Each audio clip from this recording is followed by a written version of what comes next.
Hi guys. I was trying to decide what story to talk about this week, and Michelle inspired me with her enthusiasm about Margaret Atwood's world building, particularly because I decided to choose Robert Heinlein's The Door into Summer, and it is written in 1957, set in 1970, and then he takes the long sleep and wakes up in the year 2000, and then there's some time travel. He goes back to 1970. So it is set in future based on it having been written in 1957.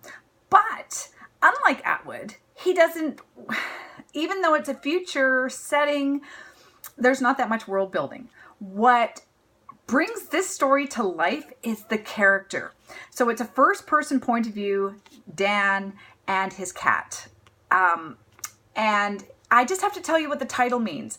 He has this old farmhouse in Virginia that's been added on to a whole bunch of times, so there's like 11 doors. And in the middle of the winter, Pete the tomcat wants to go outside to go, to do his business outside, and he meows at the door, and he opens the door, and it's winter, and he knows his fur is going to get covered in snow. So he goes around to all the doors looking for the door into summer, and that becomes a metaphor.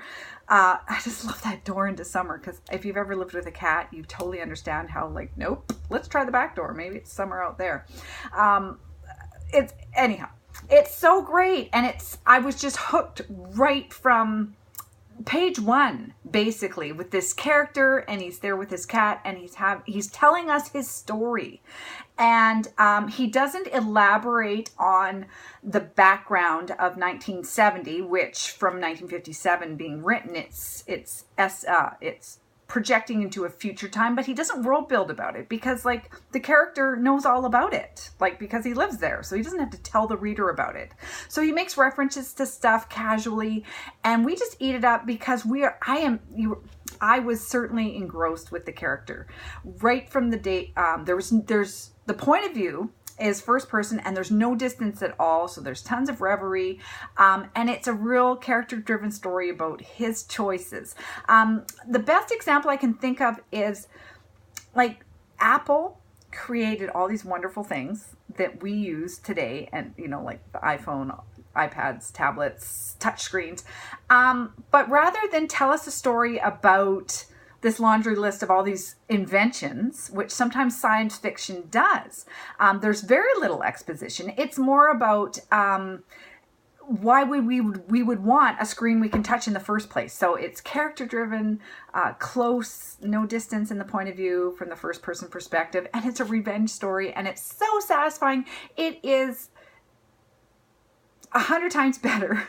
I love Harry Potter, but like Prisoner of Azkaban, if anyone's ever read that, they go back and they kind of fix the things that need fixing, and that's what this is about. Certainly when he goes to the year 2000 after the long sleep and he wakes up there, he is a little fish out of water in the year 2000, but he can't explain anything around him. So like I say, very little exposition because he just has to go with the flow, and he's thrown into the environment without any description. So it's really neat that when what my takeaway, what I would want to use in my own story is to tell the truth in a story, and don't let the genre, science fiction, dictate, because this science fiction's the backdrop, because like I say, 1970 jumping to the year 2000 for an audience that was reading this in the late 50s, but that it's just backdrop, and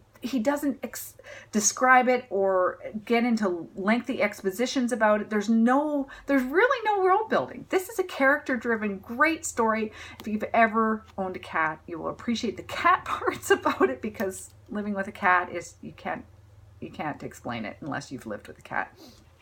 And it's so satisfying because it's the Kurt Vonnegut shape of story, like he goes way down and then boom, he ends up on top. So anyhow, Robert Heinlein's The Door into Summer, great story, with like I say, first person point of view and character driven and reverie and very little world building or exposition. It really defies its sci-fi genre, with nothing typical that you would expect in sci-fi. So anyhow, thanks very much.